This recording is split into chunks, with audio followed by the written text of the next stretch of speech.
Lumagpak muli ang Pilipinas pagdating sa kakayahan ng mga estudyante sa pagbabasa, matematika at agham base sa 2022 assessment ng PISA.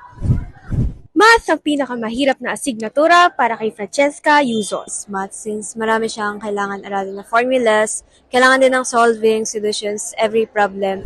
Ang Program for International Student Assessment o PISA ay pag-aaral upang makita ang kakayahan ng mga 15 taong gulang pagdating sa pagbabasa, matematika at agham.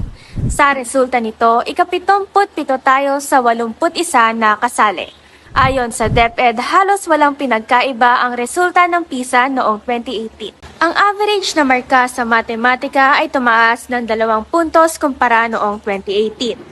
Pagdating naman sa pagbabasa, tumaas tayo ng 7 puntos. Sa agham naman ay bumaba tayo ng 1 puntos na 3 mula sa pinakamababa sa mga bansa. Ayon sa DepEd, 5 hanggang 6 na taong delay ang Pilipinas kumpara sa ibang bansa.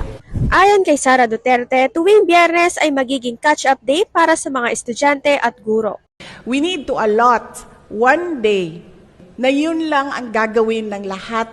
They are making a policy now that every Friday will be catch-up Fridays. I think mas kinakailangan pa, kumbaga, pagtuunan ng gobyerno. Ano ba dapat yung mga, dapat gawin nila, especially when it comes to the pondo na kailangan nilang ilaan para doon. Para yun nga, mas nagagabayan yung mga students. Tunay na nakadidismaya ang resulta ng PISA, kaya naman marapat na may kaakibat na maayos at epektibong aksyon para dito.